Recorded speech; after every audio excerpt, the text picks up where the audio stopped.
문대원의 위클리 매거진.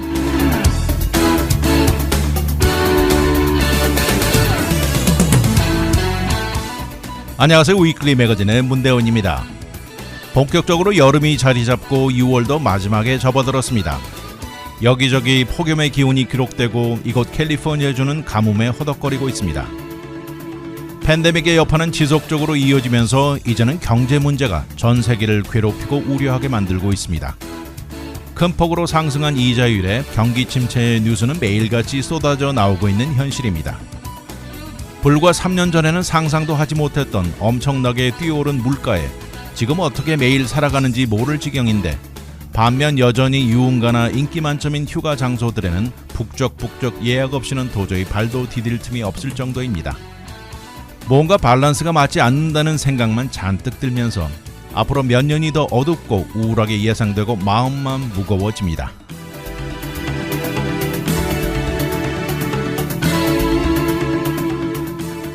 오늘의 토픽은 부동산 시장의 변화, Self-Service Gas, 4일 근무제, 옐로스톤 대홍수, 그리고 의료 부채입니다. 말씀드린 대로 이자율이 크게 뛰어오르면서 당연히 부동산 시장이 식을 것이라는 것은 누구나 잘 압니다. 모기지 이자율이 작년과 비교했을 때 엄청나게 뛰어올랐죠. 그러면서 요새 부동산 시장의 변화 사인이 여기저기서 서서히 나타나기 시작합니다. 1년 넘게 유지되어 오던 엄청난 수요로 주택 가격은 폭발적으로 인상되었고, 이런 상황은 도저히 유지될 수 없는 위험 수준에 이어져 왔던 것이죠. 모기지 이자율이 말씀드린 대로 올해만 2.5% 이상 증가했습니다. 이렇게 모기지 돈을 빌리는데 비싸지면서 많은 사람들이 계산기를 두들겨 보고 생각이 많이 바뀌기 시작하죠. 마침내 최근 들어 1년 단위로 비교해 볼 때 주택 세일은 감소 추세에 들어갔다는 것입니다. 패니 메이가 최근에 내놓은 홈바이어 설문조사를 보면 79%가 지금은 집 사기 적합한 시기가 아니다라고 대답했습니다. 이미 많은 집을 파는 셀러들이 가격을 낮추고 있지만 더 많은 숫자의 바이어들이 새로 집을 구입하는데 부담해야 할 모기지 이자율이 크게 높아지면서 집을 사는 것을 잠시 중단하고 있습니다. 이런 상황이지만 역사적으로 볼 때 주택시장은 여전히 뜨거운 가운데 몇 가지 파도의 방향이 바뀌고 있다는 신호들이 여기저기서 나오기 시작했습니다. 그동안 엄청나게 부족하면서 뉴스의 헤드라인을 장식하던 매물, 인벤토리의 부족함이 서서히 늘어나는 사인이 나타납니다. 그동안 엄청난 수요에 최악으로 부족했던 매물 숫자가 올라가고 있습니다. 지난 5월을 기해서 매물의 방향은 반대로 가기 시작했다, 이렇게 나와 있는데요. 작년 이맘때 비해서 액티브 리스팅이 13%가 증가했고요. 이런 것들은 바이어들에게 희소식입니다. 트렌드의 변화를 나타내는 것인데 앞으로 더 많은 매물이 나올 추세이고요. 이런 것은 모든 부동산 마켓의 밸런스를 맞추는 데 큰 힘이 될 것이라고 전문가들이 말합니다. 이러면서 주택 가격의 뜨거운 증가를 다소시키면서 또 주택이 마켓에 나와 머물러 있는 시간도 좀 늘어날 것입니다. 이렇게 매물이 늘어나는 이유는 여러 가지가 있겠지만, 이렇게 높아진 가격에 도저히 집을 구입하기 힘든 사람들, 포기하게 만들면서 매물이 남게 되고요.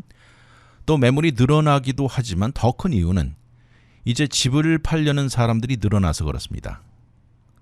2019년 6월 이후 지난 5월에 새로운 리스팅이 제일 많이 늘어났다고 합니다. 그런데 여기서 한 가지는 물론 일부 소수겠지만 가격이 생각만큼 크게 떨어지지는 않을 것으로 전망하고 있습니다. 왜냐하면 집을 팔려는 사람들이 본인이 원하는 가격이 아니라면 가격을 물론 낮추기도 하겠지만, 그렇지만 생각보다 많은 숫자가 오히려 집을 팔지 않기로 결정하는 퍼센티지도 꽤 있다는 것입니다. 그러면서 이런 것들은 가격 하락에 은근히 작용을 할 것으로 예상도 된다고 합니다. 근데 가격은 떨어지고 있습니다. 그동안 집이 매물로 나오기만 하면 가격을 깎거나 흥정이 아니라 여러 명이 경쟁이 붙어가지고 이 비딩 워라고 그러죠. 오히려 더 높은 가격에 팔리는 게 일 수 있는데, 이제는 가격이 내려가고 있으면서 많은 사람들이 이럴 수도 있구나 하는 생각까지 든다고 말합니다. 이만큼 경쟁률이 줄어드는 것은 확실히 나타나고 있습니다. 지난달 5월엔 가격 하락이 10.5%였다고 나와 있고요. 이것은 작년 5월 6.2%보다 한층 더 높은 것이죠. 이렇게 가격이 다소 하락된 매물이 예전보다 더 눈에 띌 것이고 한층 달라진 것이 피부로 느낀다고 말합니다. 이렇게 부동산 시장에 변화가 생겨가면서 이 많은 부동산 회사들도 상당히 민감하게 반응하고 있습니다. 그러면서 직원 감원이 줄줄이 이어지고 있는데요. 이것 역시 또 다른 사인입니다. 말씀드린 대로 모기지 이자율이 올라가고 집세일이 줄어들기 시작하면서 전국의 최대형 부동산 회사들은 일제히 레이오프에 들어갔습니다. 대표적인 이름들 중에서 레드핀은 종업원의 8%를 레이오프 시켰고요. 또 다른 회사인 컴퍼스 역시 직원의 10%를 감원했다고 말했습니다. 이것이야말로 그동안 뜨거웠던 부동산 시장이 서서히 식어가는 것을 간접적으로 반영하는 것이죠. 레드핀의 최고 경영자 CEO는 레드핀은 절대적으로 감원이 필요할 때까지 절대 감원을 하지 않지만 그때가 지금 왔다고 말했습니다. 오늘 우리는 많은 좋은 사람들을 잃어야만 했다고 말을 하면서요. 그동안 회사가 성장하는 데 수고한 많은 직원들에게 빚진 느낌이다 이렇게 말을 했습니다. 또 레드핀이 가지고 있는 많은 다양한 서비스의 수요도 지난달 기대치보다 17%가 낮아지면서 저조했습니다. 그러니 필요한 에이전트의 숫자가 감소한 것이고 이것은 절대적으로 숫자적인 분석하에 내린 결정이라고 말했습니다. 회사 안에서도 또 그동안 최고 호황을 누렸던 디파트먼트의 직원들이 가장 많이 레이오프를 맡고 있습니다. 지난 2년 전만 봐도 2020년, 2021년 때는 그때 너무 바빠서 커스터머들을 오히려 돌려보내야 했던 상황이었다고 합니다. 그러면서 수천 명의 추가 종업원을 구해서 또 그들을 훈련시키고 면허를 따게 만들었던 그때 상황과 반대로 이제는 그 분야 직원들이 가장 많이 레이오프를 당하고 있는 현실입니다. 또 이자율이 이렇게 껑충 뛰어오르면서 당연히 모기지 신청률도 크게 하락하죠. 이것 또한 또 다른 사인입니다. 6월 10일로 끝나는 한 주 동안 모기지 신청률은 1년 전과 비교했을 때 10% 감소했습니다. 이자율도 그렇고 매물의 부족 그리고 크게 뛰어오른 집 가격을 감당하지 못하는 또 affordability 등의 문제가 되면서 모기지 수요를 크게 하락시킨 것입니다. 또 모기지 이자율이 오르면서 덩달아 이 리파이낸싱도 크게 영향을 받으면서 그동안 활활 타오르던 리파이낸스 역시 작년 이맘때 비해서 무려 70%나 감소했습니다. 거기다 역시 최고 사인은 가격은 높아질 대로 높아지고 이제는 이자율도 크게 상승해서 집을 사려는 바이어들이 크게 감소해가고 있습니다. 레드핀 같은 곳의 의뢰하는 이번 6월 12일까지 한 주를 보면 집을 구경하는 홈 투어라든지 그리고 집을 사는데 연관된 다양한 다른 서비스들에 대한 요구도 크게 줄어들었습니다. 작년에 비해서 14%나 감소했다고 말하고 있습니다. 북가주 베이에리아 부동산 전문가들 이야기는 이자율이 올라가지 않았다면 그래도 주택시장은 여전히 붐빌 것이라고 말을 하면서요. 집을 찾는 수요는 지난 4월까지만 해도 엄청나게 높았다고 합니다. 그런데 이번에 올라간 모기지 이자율이 가장 큰 변화를 주고 있다고 말합니다. 모기지가 얼마 전까지만 해도 보통 3% 수준에 익숙해 있다가 갑자기 6%를 바라보고 있으니 많은 사람들이 놀라기도 하지만 걱정 또 우려까지 앞서는 현실입니다. 아무튼 부동산 시장이 서서히 식어드는 사인이 다양하게 나타나기 시작했습니다. 요새 엄청나게 뛰어오른 가솔린 가격 다 느끼고 계시죠? 매번 주유소를 들어갈 때마다 가격을 유심히 보곤 하는데요. 그런데 미국 50개 주 안에서 뉴저지주와 오레곤주에서는 우리 같은 일반 개인이 차에서 내려서 가솔린 넣는 펌프를 만지는 것이 금지되어 있는 것 아시는지요? 그래서 이곳에서는 셀프 서비스가 전혀 없고 모두 풀 서비스입니다. 뉴저지주에서는 이것이 1949년부터이고 오레곤주는 1951년부터 지켜져 오고 있는 일입니다.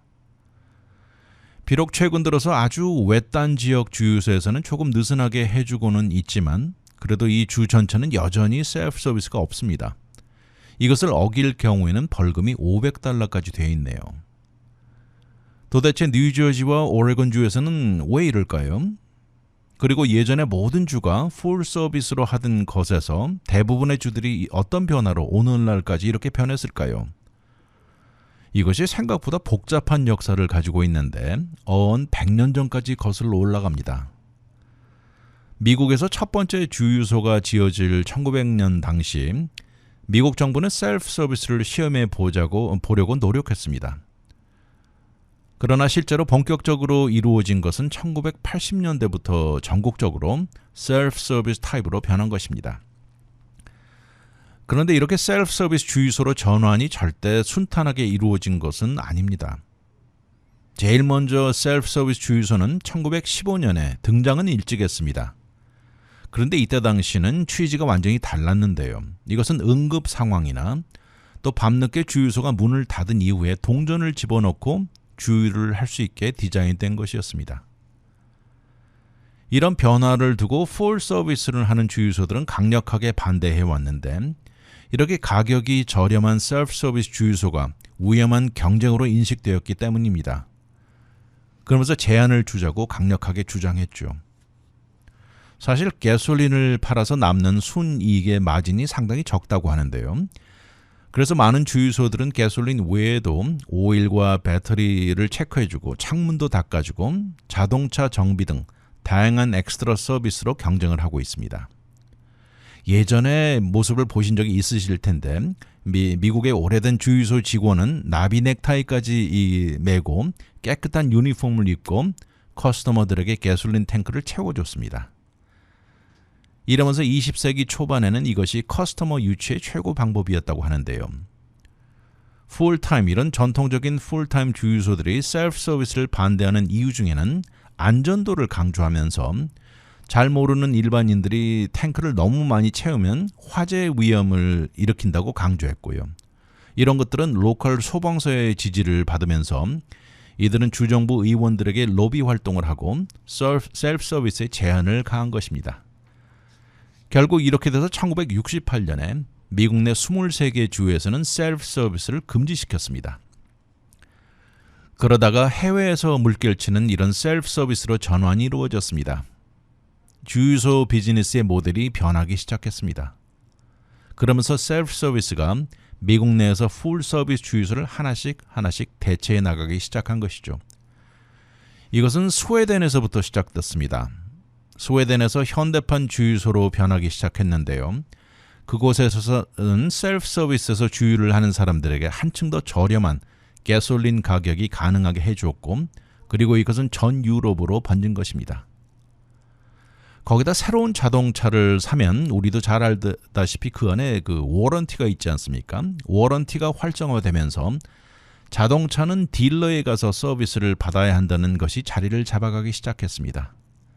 결국 주유소의 수입원 하나가 더 사라지게 된 것이죠.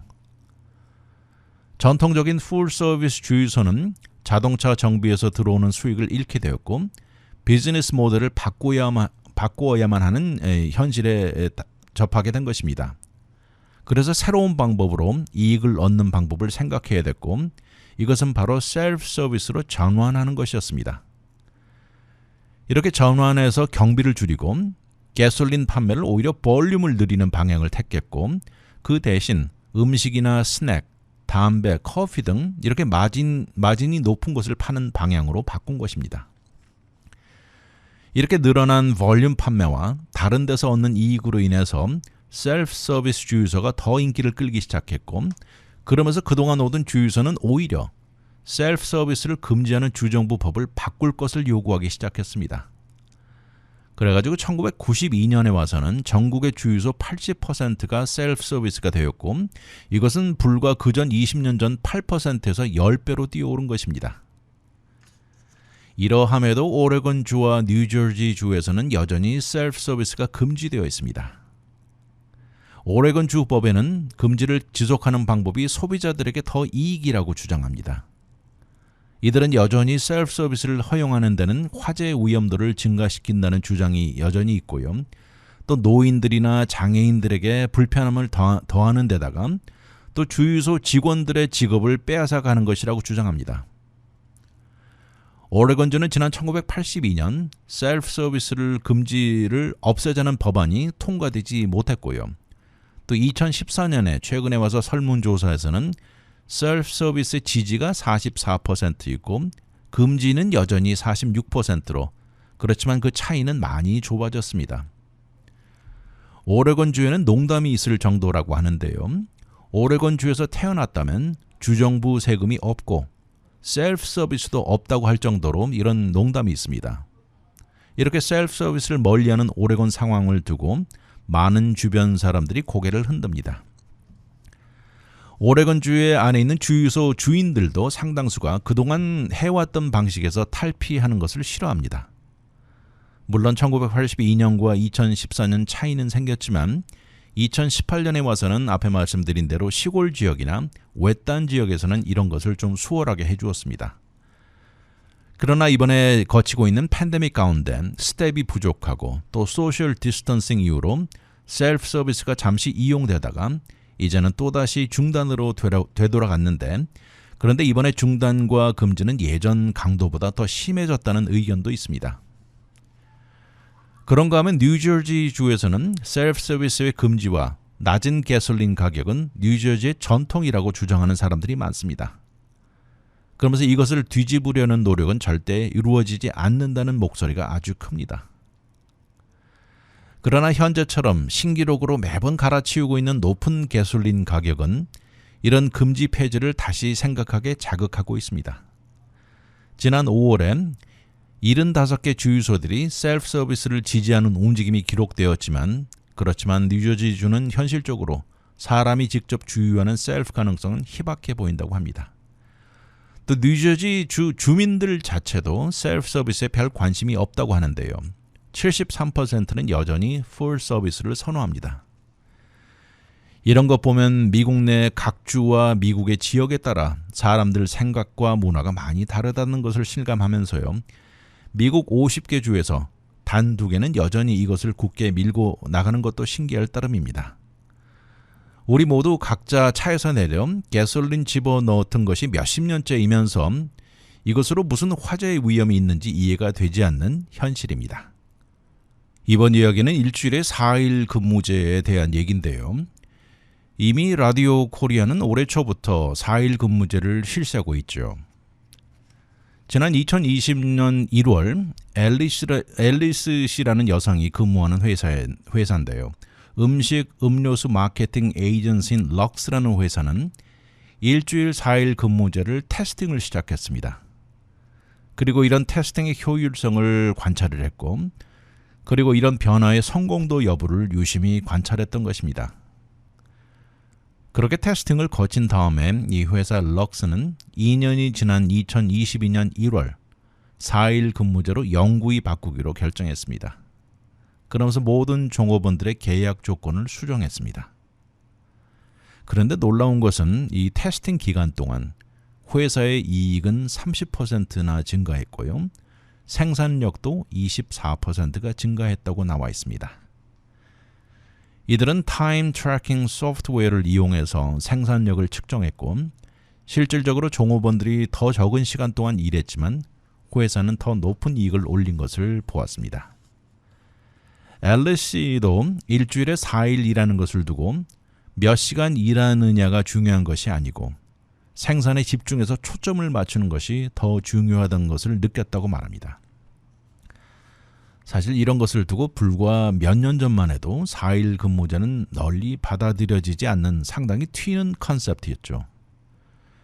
그러나 지난 2년 넘게 팬데믹 상황 가운데 직장 내 이런 모델의 수요가 늘어나기 시작했습니다.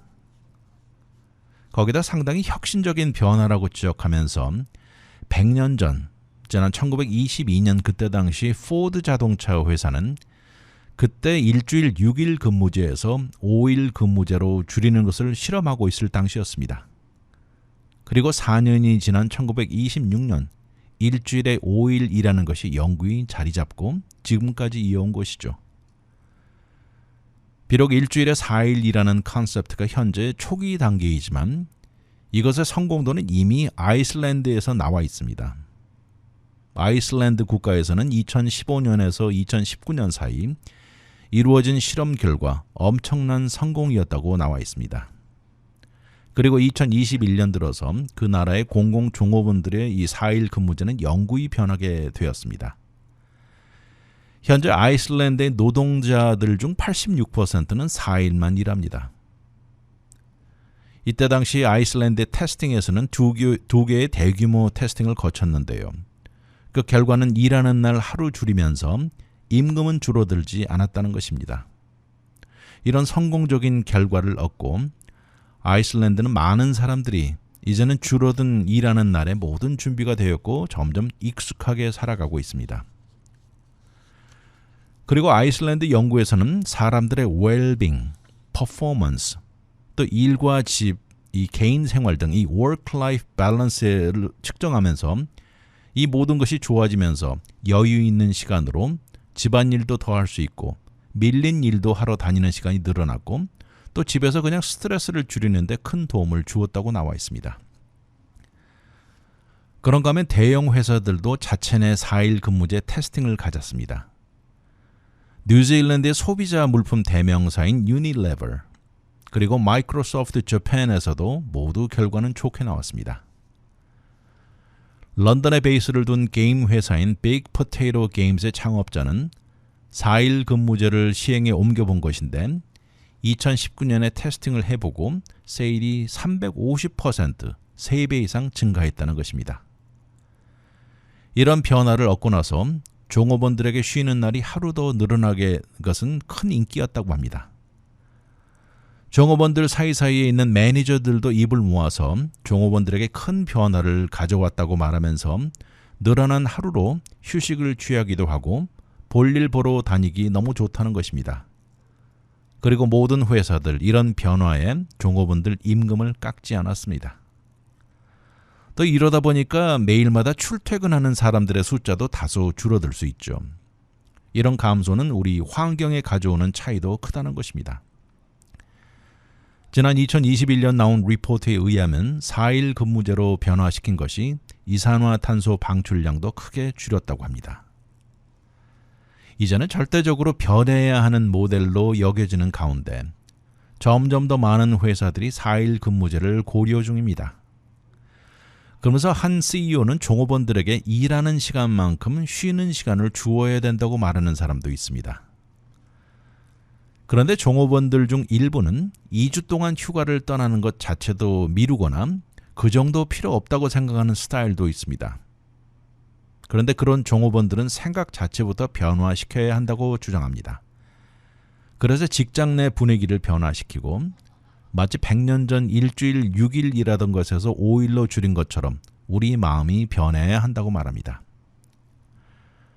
레거시 이벤트의 디렉터로 일하는 리비 휴즈라는 사람은 요새 주말이 3일로 늘어나면서 다른 곳에 가서 자원봉사도 하는 시간도 생기고요.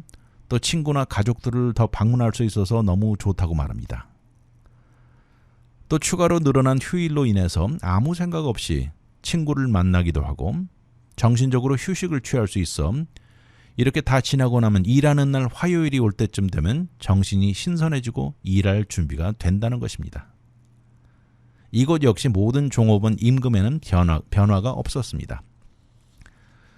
그렇다면 앞으로 5년 정도 후에는 일주일에 4일 일하는 것이 정상적인 것이 될까요? 이런 움직임에는 이번 팬데믹의 작용이 컸다고 합니다. 이것에 있어서는 팬데믹의 아주 긍정적인 자극제였다고 말합니다. 특히 이런 것은 기술 분야, 파이낸스, 또 전문 직종 중에 4일 근무제가 한층 더 빠르게 자리 잡을지도 모른다는 것입니다. 그러면서 일부에서는 빨리는 앞으로 2, 3년 안에 변할 가능성도 높다고 말합니다. 그러나 동시에 모든 것에는 경쟁, 컴페티션이 있죠. 이런데 컴페티션이라는 것이 걸림돌로 작용할 가능성도 있지만 우리 모두 팬데믹에서 빠져나오면서 많은 사람들의 삶의 질, quality of life에 더 중점을 둘 것이라고 내다보고 있습니다. 이런 차원의 앞으로 능력 있는 종업원들을 데려오는 데 있어서는 4일 근무제는 오히려 필수적인 것이 될 수도 있다는 것입니다.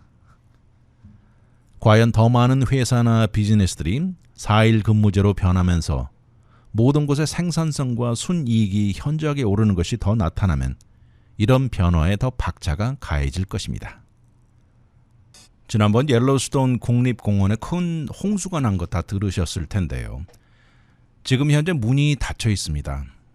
여름 휴가철이 막 시작하는 시점에 타이밍이 너무하죠. 바로 지난주에 옐로스톤 국립공원에서는 10,000명이 넘는 방문객을 도피시키는 일까지 벌어졌는데요. 아주 빠른 속도로 내려오는 그 범람으로 인한 홍수, 이것으로 인해서 많은 도로, 다리들이 물에 떠내려가고요. 하수구들이 다 파괴되고 공원 입구에 몇 개 커뮤니티로 들어가는 도로가 완전히 차단됐습니다. 현재 모든 입구는 닫혀 있는데 그 중에서도 북쪽 North Entrance Gate는 아마도 올 시즌에는 오픈을 못할 것이라고 알려지고 있습니다. 이번 일을 두고 많은 과학자들 또 전문가들은 홍수 범람의 규모에 무척 놀라움을 감추지 못하고 있는데요. 이것은 기록된 100년이 넘는 역사 중 최고라고 말합니다. 올해 이 정도 일어날지 예측은 전혀 하지 못했다고 말을 하면서요. 그동안 기후변화로 연구가 지속되어 왔기는 하지만 그러면서도 그들 나름대로 강우량의 큰 변화를 예상하고 있었습니다.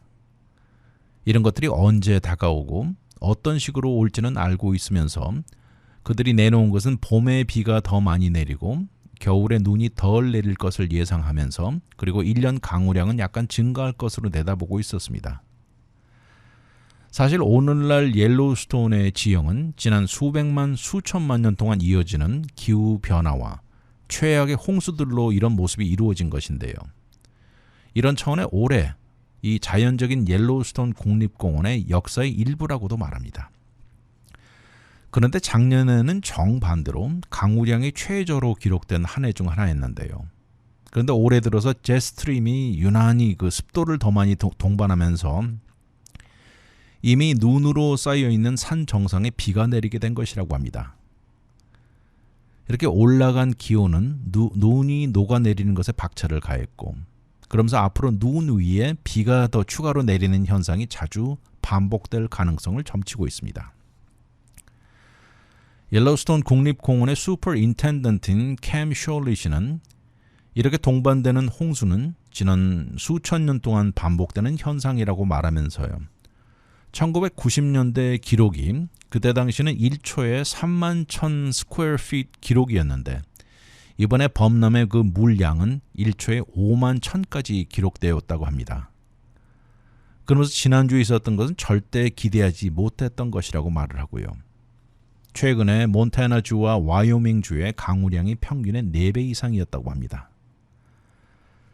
너무나 이상한 것은 이번 달 초 얼마 전까지만 해도 이 지역 사람들은 가뭄과 산불에 대해서 우려하던 것이었는데 이렇게 변하고 나니까 너무나 당황했다고 입을 다물지 못합니다. 이번 홍수는 절대 기대하지 못했던 것이다 이렇게 말을 합니다. 이런 현실이다 보니까 급격히 변할 수 있는 이런 옐로스톤 국립공원의 이 준비와 대응이 절실하다는 의견이 많습니다. 연방정부 차원의 그동안 계획하던 것에서 몇 배 더 빨리 방법을 만들어내야 합니다. 불과 몇 년 전만 해도 국립공원 종업원들에게 주로 강조되던 교육이 바이슨이나 wolf 등 이 자연동물에 주의하는 것이었는데 이런 것들이 주를 이루었는데 이제는 삽시간에 다리와 도로 그리고 집이 홍수에 떠내려가는 것을 주의시킬지는 상상도 하지 못했다고 고개를 흔듭니다. 그러면서 늘 자연은 우리를 당황하게 만든다고 말을 하고요. 예측하지 못했던 새로운 재해들이 다가오고 있다고 말합니다. 이번 홍수로 인해서 옐로스톤 내셔널 파크는 물론이고요. 몬타나주 남서쪽 지역에 자리 잡은 여러 개 작은 마을에서는 현재 그들이 가지고 있는 인프라스트럭처를 다시 생각하는 계기를 가져다 주었다고 말합니다. 그러면서 다음 홍수가 들이닥치기 이전에 완전히 새로운 준비를 갖추어야 할 것이라고 말합니다. 이번 홍수에 한 가지 확실하게 나타난 것은요. 현재 우리가 가지고 있는 인프라스트럭처는 적절하지 못하다는 것을 보여주었다고 말을 하면서요. 이렇게 도로를 잃어버리고 엄청난 흙사태가 벌어지고 집들이 쓸려 내려간다는 것은 기후변화가 우리에게 가하는 여파를 제대로 이해하지 못한 결과라고 말했습니다. 그래서 우리는 당장 새로운 생각과 구조로 대비해야 하는데 이것에 들어가는 노력이 없다면 우리는 나중에 비극으로 치루어야 할 것은 분명하다고 말합니다. 이번에 지금 현재까지 굳게 닫힌 북쪽 입구는 기후변화가 어떤 모양으로 우리에게 다가올지를 보여준 것이고, 그러면서 이번 기자회견에서 앞으로 새로이 지어질 북쪽 엔트런스는 현재와 같은 장소는 절대 아닐 것이라고 하면서요, 다른 장소의 다른 방법으로 대규모 변화가 있을 것이라고 합니다. 이렇게 새로이 계획되고 지어질 인프라스트럭처에 있어서 기후변화의 여파를 절대적으로 감안해야 할 것이라고 강조합니다. 이런 문제는 알래스카에 있는 디날리 내셔널 파크에 있는 도로에 미치는 여파도 비슷합니다. 이곳은 땅 깊숙이 자리 잡고 있는 영구히 얼어있다는 그 퍼마프로스트가 기후변화로 인해서 녹아내리면서 일어나는 현상인데요. 도로가 막히고 다리가 붕괴되는 것은 비슷합니다. 600만 에이커 넓이의 알래스카 디날리 국립공원으로 연결되는 도로는 비포장 도로이고요. 1년에 60만 명의 방문객이 지나가는 길입니다. 이곳은 개인이 차를 몰 수 없고요. 파크에서 마련된 버스를 이용해서 들어갈 수 있는 92마일 길이의 길입니다. 이 길은 구불구불한 도로인데 최근에 일부에는 도로가 내려앉거나 사태로 인해서 아래로 밀려 내려가는 곳이 늘어나고 있습니다. 그리고 엄청난 복구와 공사가 따르고 있습니다. 많은 과학자들은 기후변화와 온난화가 이유라고 보고 있습니다. 지난 1950년대에는 알래스카 아래 퍼마프로스트의 비율이 75%였는데 2000년대 들어서는 이것이 50%로 내려갔고요. 앞으로 2050년대 가서는 이것이 6%로 떨어질 것으로 예상하고 있습니다. 지난 2014년에서 2019년 사이 일어난 기후변화가 똑같이 지속된다면 퍼마프로스트의 상당한 면적이 녹아내릴 것이라고 경고하고 있습니다. 옐로우스톤 담당자들 역시 기후변화의 여파를 가장 큰 요소로 말하면서 모든 것이 영향을 입고 있다고 말합니다. 그러니까 이런 상황에 어떤 방법이 가장 효율적으로 대처할 수 있는지 머리를 맞대고 궁리하고 있습니다. 옐로우스톤 방문객들, 그리고 주위 커뮤니티에 거주하는 수많은 주민들에게 이런 기대하지 못했던 자연 현상들은 이 당황함을 가져다 주고 있습니다. 현재 문이 굳게 닫힌 옐로우스톤 국립공원, 과연 앞으로 언제 다시 문을 열지 모르는 가운데 혁신적인 변화가 아니고서는 장기적인 해결책이 되지 못할 것입니다. 엄청난 의료 비용으로 보험이 없는 경우 상당한 어려움이 있을 수 있습니다. 심지어 의료보험이 있는 경우에도 커버가 되지 않고 본인 부담일 경우에는 이런 경우가 많으면서 건강 문제로 인해서 의료 부채를 짊어진 사람들이 이 사람들의 인생은 크게 바뀌게 된 경우가 많습니다. 어떤 사람은 이것으로 인해서 집을 날려버린 경우도 있고요. 또 은퇴연금이 다 바닥이 난 사람도 있고 기본 생활도 어렵게 된 사람 등 다양합니다. 그리고 그 여파는 아주 심각합니다. 43살의 시카고 거주하는 여성 앨리슨 월드라는 여성은 의료 부채가 $80,000입니다. 이 여성이 병원에 가게 된 이유는 출산 때문입니다. 그녀는 시카고 병원 신생아 중환자실에서 일하는 간호사입니다. 그리고 남편은 비영리 단체를 운영하는 사람인데요. 이제는 10살이 된 남자 쌍둥이가 있는데 이 아이들은 10주 프리머추어 조산아로 태어났는데요. 그리고 뇌성마비 cerebral palsy를 진단받은 것입니다. 그 중에 한 명은 숨 쉬는 데 장애로 인해서 여러 차례 수술이 요구되었던 것입니다. 이렇게 태어난 베이비 2명은 모두 신생아 중환자실에서 3달 입원해 있었습니다. 수술에 이어서 긴 물리치료를 거치면서 의료비는 $80,000로 넘어갔고요. 보험회사에서는 나중에 물리치료는 불필요하다는 이유로 커버하지 않는다고 통보를 보냈습니다. 다급해진 부부는 크레딧 카드에서 돈을 최고로 빼내서 사용했고요. 나중에는 친지와 지인들에게 돈을 빌리기 시작했습니다. 그리고 지불해 나가던 스튜던트 론도 연기시킨 것입니다. 그렇게 되자 앨리슨 씨는 병원에서 추가로 다른 병원에 가서 일을 하기 시작했고 밤과 낮 없이 몇 주를 일했습니다. 그리고 남편은 집에서 아이들을 돌보았습니다. 그들이 가지고 있는 의료보험은 시카고로 이사하기 전 달라스 직장에서부터 가지고 있던 보험이었는데요. 그렇지만 이렇게 대형 메디컬 컨디션은 커버되지 않는 경우였다고 합니다.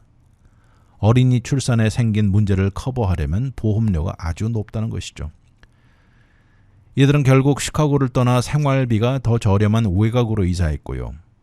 매달 의료빚을 갚아가고 있습니다. 아이들이 이렇게 태어나고 10년이 지난 오늘 아직도 갚을 돈이 $10,000 남아 있습니다. 버지니아주에 사는 63살의 셰리 포이시 경우인데요. 이 경우는 메디컬 빚이 무려 $850,000입니다. 대장 수술을 거치면서 일어난 비용인데 남편 마이클 씨와 모든 준비를 철저히 하고 뉴욕의 유틸리티 회사에서 은퇴한 남편과 함께 버지니아주 시골 지역에 정착했습니다. 자연의 풍경에 빠져서 한가한 삶은 즐기고 우리는 절대 부자가 아니지만 그래도 우리가 원하는 것은 가지고 살았다고 말을 했습니다. 그러다 2016년 부인 셰리 씨는 오랫동안 대장 문제를 가지고 살아왔었는데 결국 대장을 잘라내는 수술을 거쳤습니다. 수술 이후 심각한 감염이 되어서 죽을 뻔하기도 했습니다. 이런 문제로 의료 비용은 $800,000까지 나왔고요. 그들의 보험으로 커버되지 않는다는 것이었습니다. 부부는 도저히 이 돈을 갚을 능력이 되지 못했고 그러자 병원은 버지니아주에 소송을 걸었습니다. 이들에게 유일한 방법은 파산이었습니다. 만반의 준비 끝에 은퇴를 한 부부의 은퇴연금은 다 날아가 버리고요. 우리 모든 것을 빼앗겨 버렸다고 말을 했습니다. 이 경우는 보험 커버가 인생 맥시멈, 라이프타임 맥시멈 $10,000,000 캡 조건으로 이런 일이 일어났다고 합니다. 다행히 그녀의 건강은 호전을 보이고 있습니다. 그렇지만 파산의 여파는 치명적입니다. 남편도 나중에 심장마비를 겪었고 딸은 유방암 진단을 받았고 정말 치명적인 한 해였다고 말을 합니다. 어떤 누구도 이런 비극은 겪지 말아야 한다고 부부는 말하면서요. 현재 그녀는 의료보험이 없는 상태이고요. 오직 65살이 되어서 메디케어 나이가 될 때까지만 기다리고 있는 상태입니다. 에디 애덤스라는 31살의 젊은 여성의 케이스입니다. 강간 피해자입니다. 막 대학을 졸업하고 시카고에 살 때 2013년 친구들과 바에 갔다가 누군가 본인 드링크에 약물을 집어넣은 것입니다. 그녀는 그 이후 아무것도 기억이 나지 않았습니다. 정신이 돌아왔을 때는 온몸에 멍이 들고 혼란했습니다. 그렇게 해서 경찰을 불렀고 경찰은 즉시 그녀를 병원으로 이송했습니다. 그리고 그녀가 강간당한 것을 확인했습니다. 범인은 잡히지 않았고 2년이 지나고 갑자기 빚독촉 전화를 받았습니다. 컬렉션 에이전시는 그녀에게 $130 68센트를 내야 한다고 했습니다. 처음에는 이해가 되지 않았는데 병원에서 말하기를 일리노이 주 법상 강간 피해자에게 의료비를 청구할 수 없다는 것이었습니다. 처음에 그녀는 병원 오피스에서 사람이 실수한 것으로 생각했는데 이제는 텍사스주에서 의과대학생이 된 그녀는 이어지는 황당함에 수년 동안 치를 떨고 있습니다. 6개월이 지나고 또 다른 컬렉션 에이전시가 같은 액수를 내라고 독촉하는 것이었습니다. 그녀는 또다시 상황을 설명했고 몇 달 후 또 다른 에이전시가 반복되는 것이었습니다. 이것을 두고 병원에 전화를 해봤더니 의사 오피스에서 청구된 것이라 병원이 어쩔 수 없다는 것이었고요. 그 의사는 은퇴한 것이었습니다. 매번 반복되는 컬렉션 에이전시 전화에 울음 섞인 목소리로 말해야 하는 상황이 이어졌는데요. 그러면서 강간 당시 악몽이 되살아나는 것 같다고 말합니다. 이놈의 유령 같은 청구서 빌은 그녀를 미치게 만들었다는 것입니다. 여기서 문제는 빚을 받아내는 컬렉션 에이전시의 문제를 탓하고 있습니다. 수많은 소비자 보호단체는 수년 동안 이런 문제를 수도 없이 지적해오고 있습니다. 이런 컬렉션 에이전시들은 이 빌을 보내기 전에 정확한 체크와 확인 절차를 다 무시한다는 것을 지적합니다. 본인이 지지하는 빚독촉을 받는 미국인들이 너무 많다는 것이었습니다. 결국 그녀는 의사가 될 바로 직전인데 이런 본인의 악몽을 기억하면서 현 미국 의료 시스템의 실제 문제를 피부로 느끼는 사람입니다.